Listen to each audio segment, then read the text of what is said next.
الحمد للہ رب العالمین والعاقبۃ للمتقین والصلاة والسلام علی رسولہ محمد وعلی آلہ واصحابہ اجمعین، اما بعد، اعوذ باللہ من الشیطان الرجیم، بسم اللہ الرحمن الرحیم۔ آج 12ویں تراویح ہے اور اس میں سورہ نحل کا بقیہ حصہ یعنی آخری 4 رکوع، سورہ بنی اسرائیل مکمل اور سورہ کہف کے پہلے 9 رکوع آیات 1 تا 70 سنیں گے۔ ان کے مضامین پیش کیے جاتے ہیں۔ سورہ نحل کی آیت نمبر 95 جہاں سے آج کی منزل کا آغاز ہوا، قرآن کی جامع ترین آیت ہے۔ مولانا مودودی رحمۃ اللہ علیہ اس کی تفسیر میں تحریر فرماتے ہیں، اس مختصر سے فقرے میں 3 ایسی چیزوں کا حکم دیا گیا ہے جن پر پورے معاشرے کی درستگی کا انحصار ہے۔ پھر وہ ان 3 چیزوں کا تذکرہ تفصیلاً کرتے ہیں، جن میں پہلی چیز عدل، دوسری احسان اور تیسری صلہ رحمی ہے۔ اسی طرح آیت کے دوسرے حصے کے بارے میں وہ تحریر فرماتے ہیں کہ پہلے کی 3 بھلائیوں کے مقابلے میں اللہ تعالیٰ 3 برائیوں سے روکتا ہے جو انفرادی حیثیت سے افراد کو اور اجتماعی حیثیت سے پورے معاشرے کو خراب کرنے والی ہیں۔ پہلی چیز فحشاء، جس کا اطلاق تمام بیہودہ اور شرمناک افعال پر ہوتا ہے۔ دوسری چیز منکر ہے، جس سے مراد ہر وہ برائی ہے جسے انسان بالعموم برا جانتے ہیں۔ تیسری چیز بغی، جس کے معنی ہے اپنی حدود سے تجاوز کرنا اور دوسرے کے حقوق پر دست درازی کرنا۔ اس آیت میں اللہ رب العالمین نے بڑی جامعیت کے ساتھ 3 اوامر اور 3 نواہی کا ذکر کیا ہے۔ جن چیزوں کو لازمی قرار دیا گیا ہے وہ زندگی کے تمام معاملات کی اصلاح کے لیے کافی ہیں، اور جن چیزوں سے منع کیا گیا ہے وہ زندگی میں پیدا ہونے والے ہر بگاڑ اور فساد کی بنیاد ہیں۔ اس لیے ان سے رک جانا فساد کے خاتمے کا پیش خیمہ ثابت ہوتا ہے۔ اس آیت کی جامعیت ہی کی وجہ سے اسے جمعہ اور عیدین کے خطبوں میں پڑھا جاتا ہے۔ ان اللہ یأمر بالعدل والاحسان وایتاء ذی القربی وینہی عن الفحشاء والمنکر والبغی۔ اللہ تعالیٰ نے عہد کی پابندی کا جگہ جگہ حکم دیا ہے۔ یہاں ایفائے عہد کے حوالے سے ایک مثال بیان فرمائی ہے جو بڑی دل نشین ہے۔ جو لوگ اپنے معاہدے توڑ دیتے ہیں وہ اپنے نیکیوں کا گلا گھونٹ دیتے ہیں، اور ان کو اس عورت سے تشبیہ دی گئی ہے جو اپنا کاتا ہوا سوت کاٹنے کے بعد خود ہی ٹکڑے ٹکڑے کر دیتی ہے۔ دنیا کی بے ثباتی کا ذکر کرتے ہوئے فرمایا کہ جو کچھ بھی تمہارے پاس ہے فنا ہو جانے والا ہے، اور جو کچھ اللہ کے پاس ہے باقی رہنے والا ہے۔ انسان اللہ کے راستے میں جو کچھ خرچ کرتا ہے وہ اللہ کے پاس اس کے کھاتے میں محفوظ ہو جاتا ہے۔ قرآن مجید کے بارے میں مخالفانہ پروپیگنڈا کرنے والوں کا ذکر کرتے ہوئے فرمایا، ہمیں معلوم ہے یہ تمہارے متعلق کیا کہتے ہیں کہ اس کو ایک آدمی لکھاتا پڑھاتا ہے، حالانکہ ان کا اشارہ جس آدمی کی طرف ہے وہ اجمی ہے اور یہ صاف عربی زبان ہے۔ کافروں کے اعتراض کا جواب خود اس بات میں پنہا ہے کہ اس عربی مبین کا صاحب زبان تو مقابلہ نہ کر سکے، غیر عرب کیسے ایسی عبارتیں بنا سکتا ہے۔ مکے میں اہل ایمان پر زمین تنگ کر دی گئی تھی، انہیں اتنی ایذائیں پہنچائی گئیں کہ ان کی جان پر بن گئی۔ ایسی حالت میں اللہ نے جان بچانے کی خاطر زبان سے کلمہ کفر نکالنے پر مواخذہ نہ کرنے کی بشارت سنائی ہے، بشرطے کہ دل ایمان پر مطمئن ہو۔ محض زبان سے ایسا فقرہ نکالنے کی نوبت آ جائے۔ اس رخصت کے باوجود اہل ایمان نے ہمیشہ عزیمت کی راہ اختیار کی۔ صرف ایک مرتبہ حضرت عمار بن یاسر رضی اللہ عنہ نے اپنی جان بچانے کے لیے کفار کے الفاظ جو وہ کہلوانا چاہتے تھے دہرا دیے، لیکن جب یہ الفاظ کہہ چکے تو سخت پریشان ہو گئے۔ روتے ہوئے حضور صلی اللہ علیہ وسلم کی خدمت میں حاضر ہوئے اور اس قصے کو بیان کیا۔ حضور صلی اللہ علیہ وسلم سے پوچھا، کیف تجد قلبک، اپنے دل کا حال کیسا پاتے ہو؟ عرض کیا، مطمئنم بالایمان، یعنی ایمان پر پوری طرح مطمئن۔ اس پر حضور صلی اللہ علیہ وسلم فرمایا، ان عادوا فعد، اگر وہ پھر اس طرح کا ظلم کریں تو تم پھر یہی باتیں کہہ دینا۔ یہ اللہ رب العالمین کی طرف سے اپنے بندوں کے ساتھ مہربانی اور تکلیف ما یطاق کے باب میں خصوصی رخصت ہے، اور حضور صلی اللہ علیہ وسلم کا بھی اپنے صحابہ اور مومنین کے ساتھ غیر درجے کی محبت کی وجہ سے یہ جواب ہے۔ صحابہ کرام کی عمومی روش یہ تھی کہ وہ جان سے گزر گئے مگر کلمہ کفر زبان پر نہیں آنے دیا۔ ایک انصاری صحابی حضرت حبیب بن زید بن عاصم رضی اللہ عنہ کا واقعہ مفسرین نے بیان کیا ہے، جنہیں مسلمہ کذاب نے اپنے علاقے میں پکڑ کر اپنی رسالت کا قائل کرنا چاہا مگر اسے جھوٹا قرار دیتے رہے۔ اس نے ان کا ایک ایک عضو کاٹ کر انہیں شہید کیا مگر وہ حضور صلی اللہ علیہ وسلم کی ختم نبوت کی گواہی دیتے رہے اور شہید ہو گئے۔ اللہ رب العالمین نے ایک بستی کی مثال دی ہے جو اتنی جامع ہے کہ ہر بستی پر منطبق ہوتی ہے۔ اللہ کی اطاعت کا راستہ اختیار کرنے کے نتیجے میں بستیاں امن و اطمینان کی نعمت سے مالا مال اور روزی اور رزق کی فراغت سے متمتع ہوتی ہیں، لیکن جب وہ بغاوت پر اتر آئیں تو پھر اللہ انہیں بھوک، خوف اور بدامنی کے سپرد کر دیتا ہے۔ حرام چیزوں سے بچنا اور پاکیزہ چیزوں کو استعمال کرنا اللہ کی اطاعت کا عملی مظہر ہے۔ یہودیوں کی حرام خوری کی مثال دیتے ہوئے اللہ نے فرمایا کہ وہ خود اپنی طرف سے چیزوں کو حرام اور حلال کر لیتے ہیں، تم ایسا مت کرنا۔ ان کی اس روش کی وجہ سے ان کی خوشحال اور پر امن بستیاں بھوک، افلاس اور بدامنی اور خوف کا شکار ہو گئیں۔ آج پاکستان میں ہم پر بھی یہ اصول منطبق ہوتا ہے، العیاذ باللہ۔ سورہ کے آخری رکوع میں سیدنا ابراہیم علیہ السلام کی تعریف کرتے ہوئے فرمایا کہ وہ اپنی ذات میں ایک پوری امت تھے، وہ یکسو ہو کر اللہ کے مطیع فرمان بنے تو اللہ تعالیٰ نے انہیں دنیا و آخرت کی بھلائیاں عطا فرمائیں۔ داعیان حق کو ہدایت دیتے ہوئے فرمایا کہ دعوت کے کام میں حکمت اور عمدہ نصیحت کو ملحوظ رکھنا چاہیے۔ مخالفین بحث و مباحثے کی نوبت آ جائے تو بھی حسن کلام، حسن دلائل اور حسن خلق کا دامن ہاتھ سے نہیں چھوڑنا چاہیے۔ حضور صلی اللہ علیہ وسلم کا یہی طریقہ تھا اور ہمارے باپ ابراہیم علیہ السلام کی بھی یہی روش تھی۔ ظلم کا بدلہ لینے کی مظلوم کو اجازت دی گئی، لیکن اتنا ہی جتنا اس پر ظلم ہوا ہے۔ ساتھ ہی فرمایا کہ اگر کوئی شخص صبر کر لے تو یہ سراسر خیر ہے۔ حضور صلی اللہ علیہ وسلم بڑی مشکلات کا سامنا کر رہے تھے۔ آپ کو خطاب کرتے ہوئے آخری 2 آیات میں فرمایا، اے محمد صلی اللہ علیہ وسلم، صبر سے کام کیے جاؤ اور تمہارا یہ صبر اللہ ہی کی توفیق سے ہے۔ ان لوگوں کی حرکات پر رنج نہ کرو اور نہ ان کی چال بازیوں پر دل تنگ ہو۔ اللہ ان لوگوں کے ساتھ ہے جو تقوی سے کام لیتے ہیں اور احسان کی روش پر قائم رہتے ہیں۔ یہ سورہ نحل کے آخری 4 رکوع کے مضامین۔ اس کے بعد سورہ بنی اسرائیل ہے، مکی سورہ۔ اس کے 2 نام معروف ہیں، بنی اسرائیل اور اسراء۔ بنی اسرائیل کا تذکرہ آیت نمبر 2 میں آیا ہے، جبکہ اسراء یعنی معراج کا ذکر پہلی آیت میں ہے۔ اسراء کا لفظی معنی ہے رات کا سفر۔ معراج کا سفر سیرت نبوی کا مشہور واقعہ ہے۔ یہ سفر ایک رات میں مکمل ہوا جس کی جانب اللہ نے اشارہ فرمایا ہے۔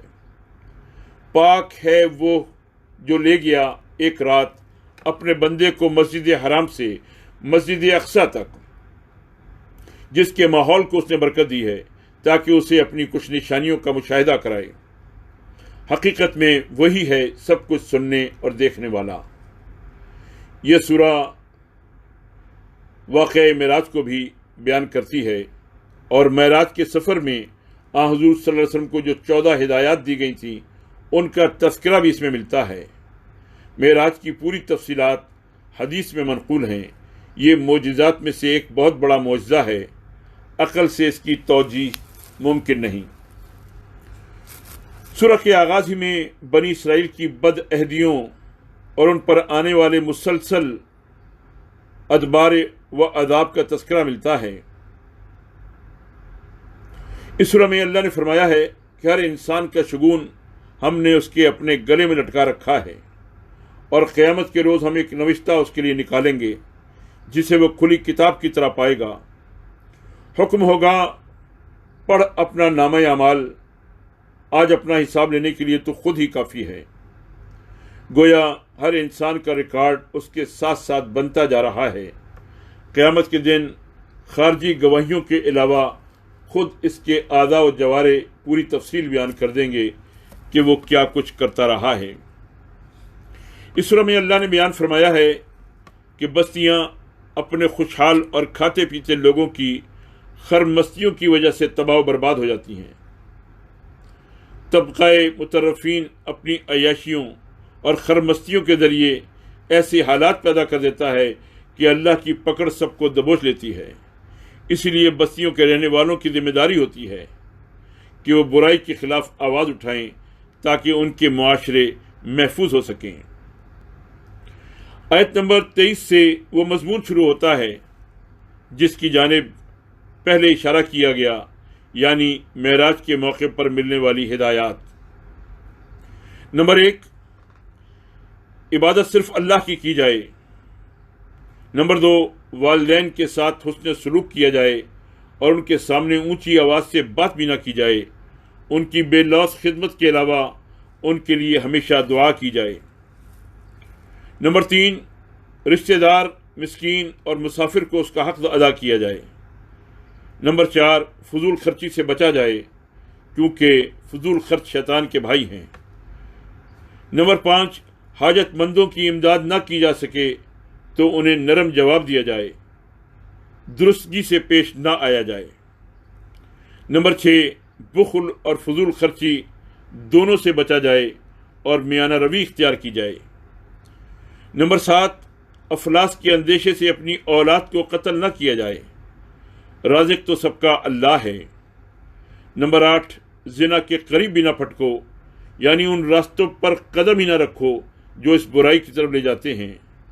نمبر 9، کسی شخص کو ناحق قتل نہ کرو، مقتول کے وارثین کو یہ حق ہے کہ وہ قصاص میں قاتل کے قتل کا مطالبہ کریں جسے حکومت عملی جامہ پہنائے۔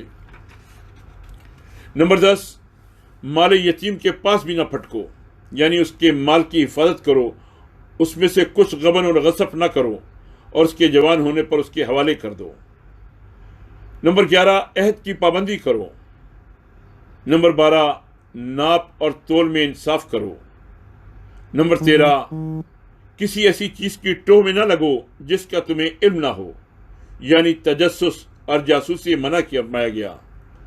نمبر 14، زمین میں اکڑ کر نہ چلو، تم نہ تو زمین کو پھاڑ سکتے ہو اور نہ پہاڑوں کی بلندی کو پہنچ سکتے ہو۔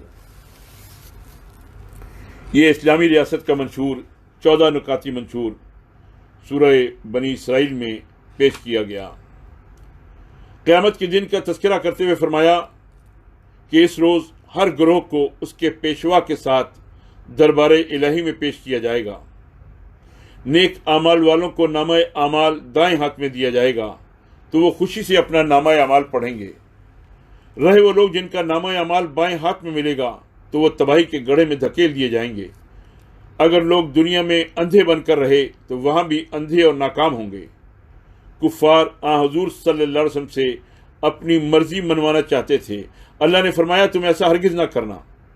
اگر اللہ کے رسول بھی اللہ کی مرضی سے ہٹ کر کوئی کام کریں گے تو وہ بھی اللہ کی پکڑ سے نہیں بچ سکیں گے۔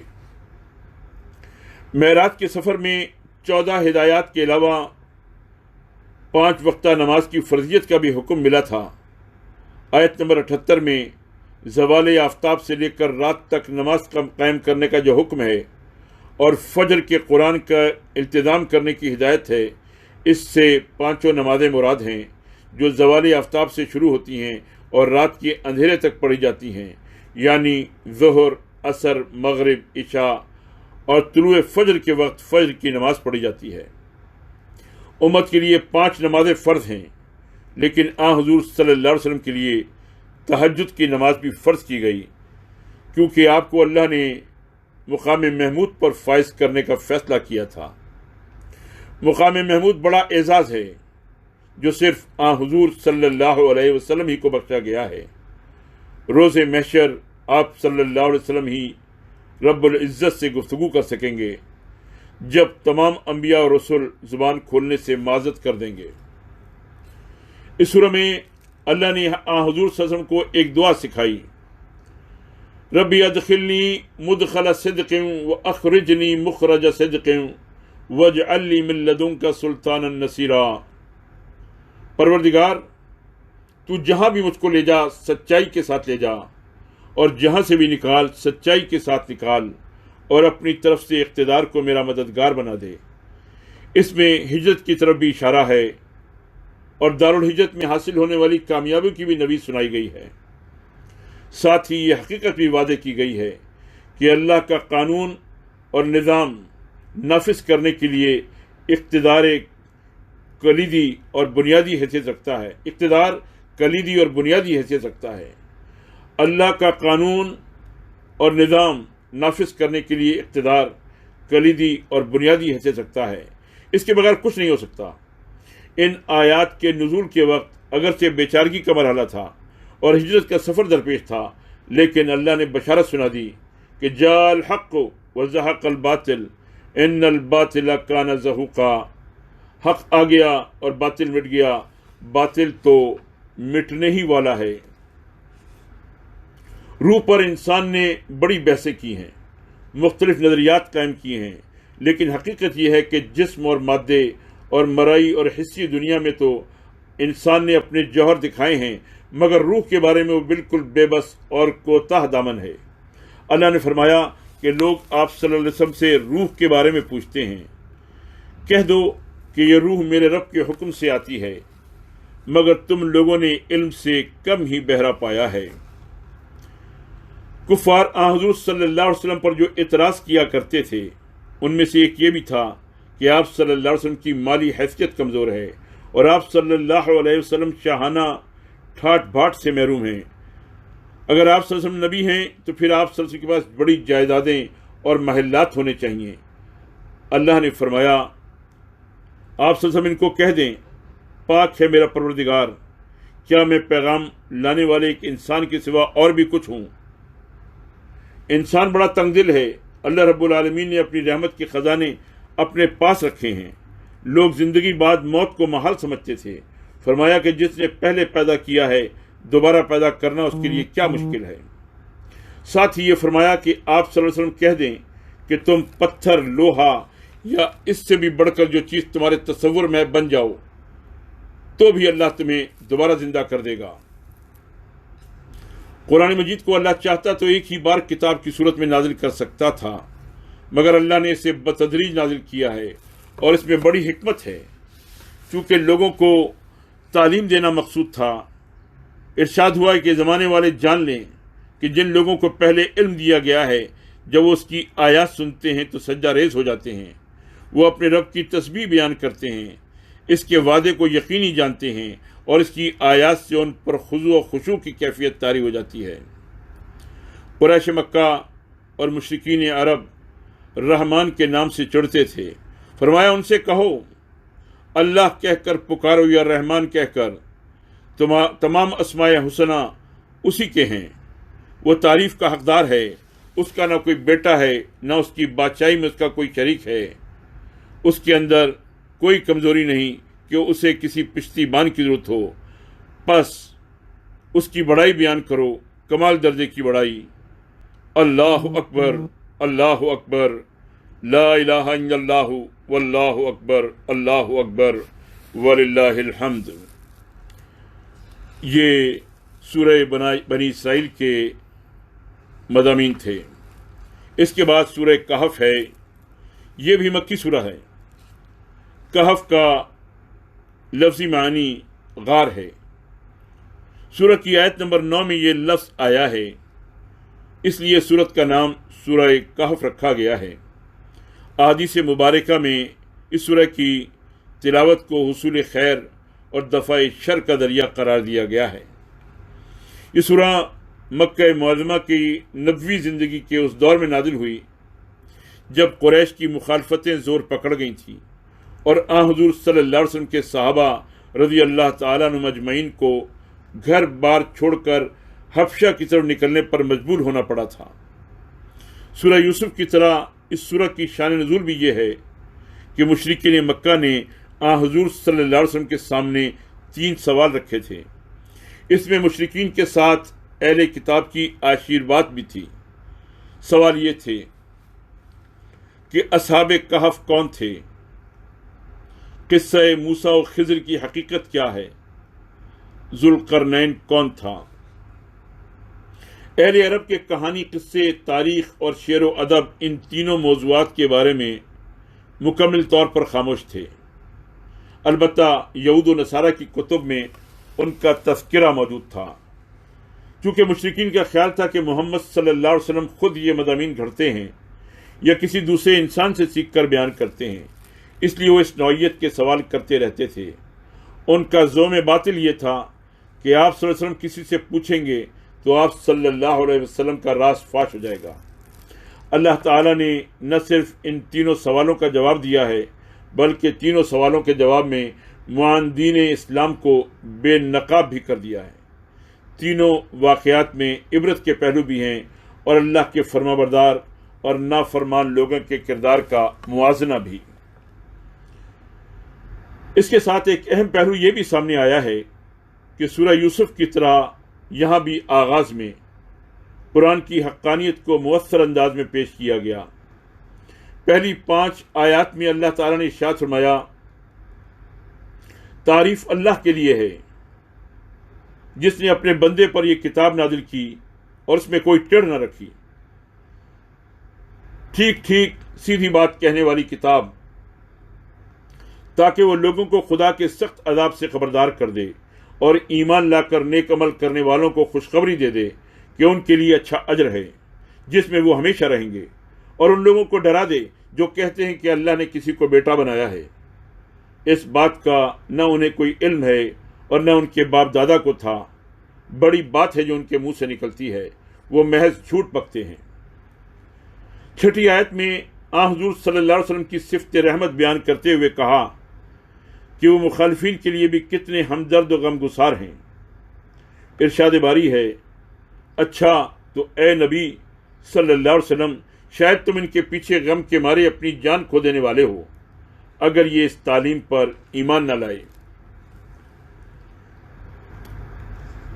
3 سوالوں کے جواب دیتے ہوئے سب سے پہلے اللہ نے اصحاب کہف کے بارے میں فرمایا کہ وہ چند نوجوان تھے جو اپنے رب پر ایمان لے آئے تھے اور ہم نے ان کو ہدایت میں ترقی بخشی تھی۔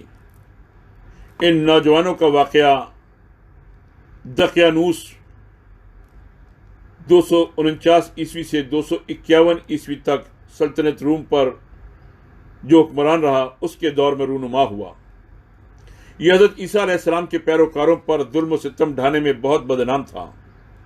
اس کے مظالم کی وجہ سے لوگ شرک اور بت پرستی میں مبتلا ہو گئے تھے، لیکن ان نوجوانوں نے اپنے ایمان کی حفاظت کے لیے آپس میں عہد باندھا۔ وہ بڑے پرعزم لوگ تھے۔ شہر اور بستیاں جب اہل ایمان پر تنگ ہو گئیں تو انہوں نے گھر بار چھوڑ کر ایک غار میں پناہ لی۔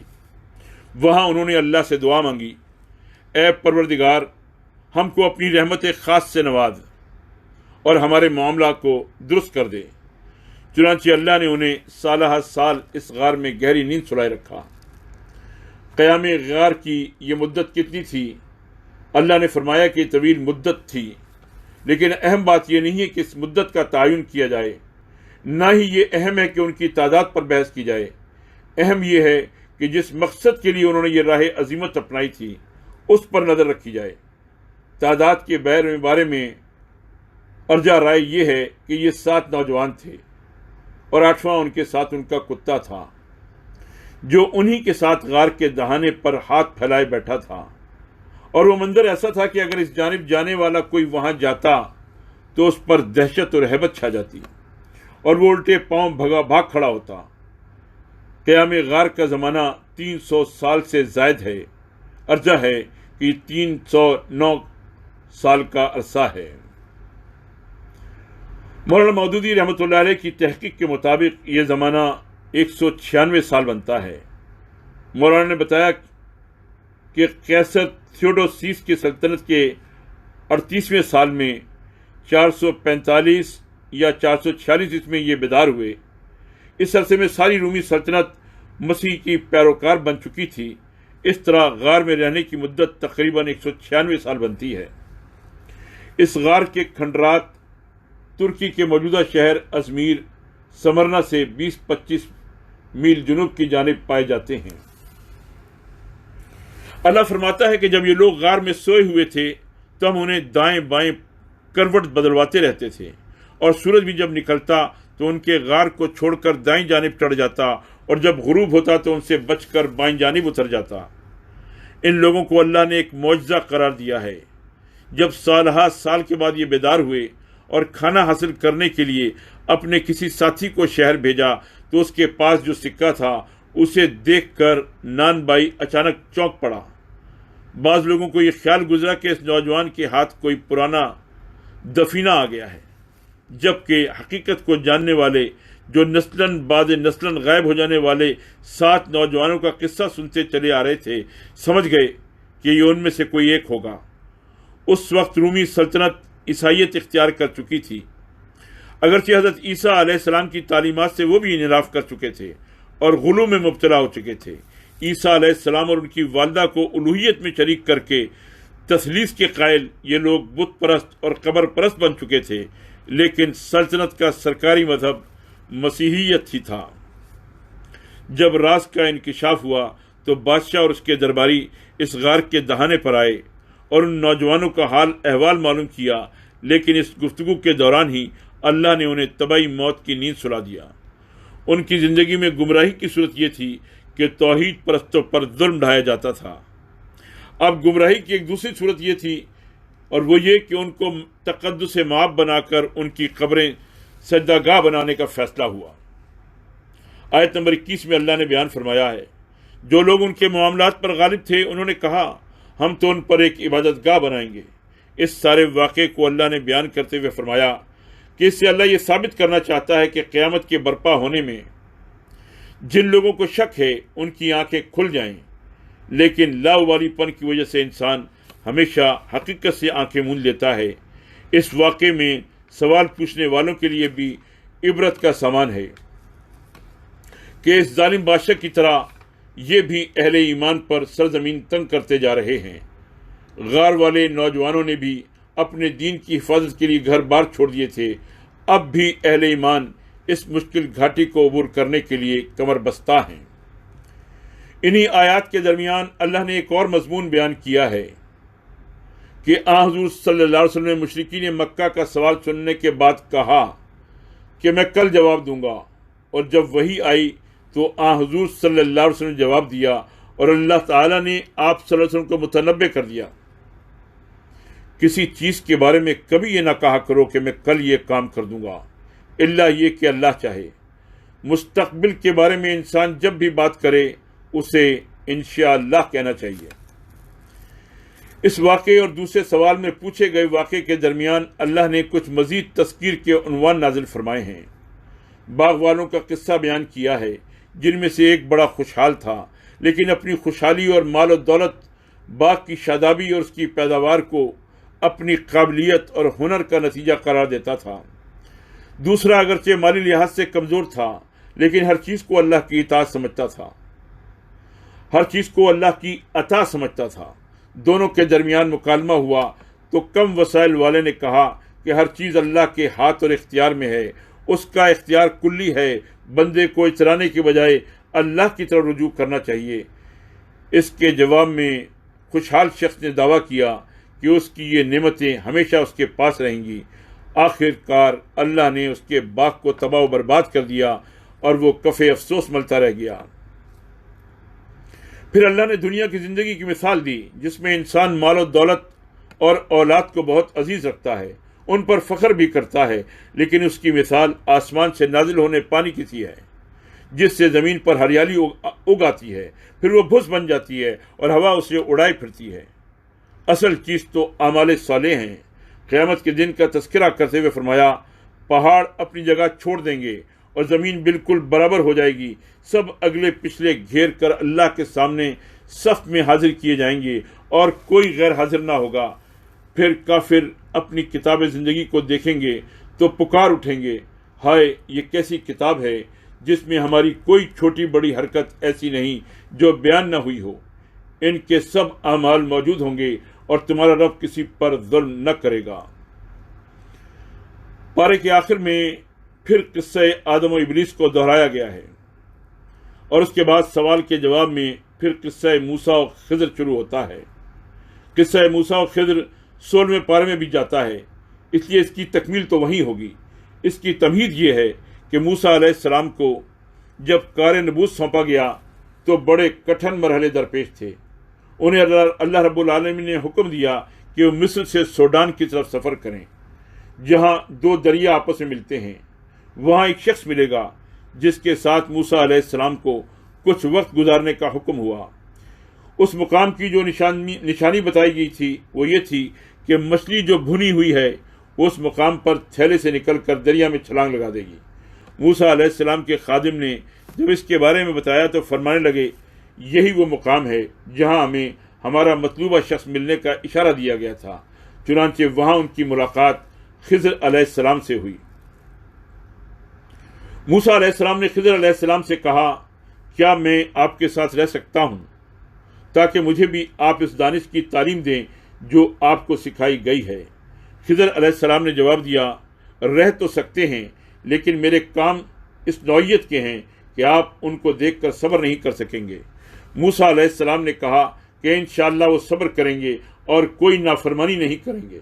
خضر علیہ السلام نے کہا کہ میرے ساتھ رہو اور کوئی سوال نہ پوچھو جب تک کہ میں خود وضاحت نہ کر دوں۔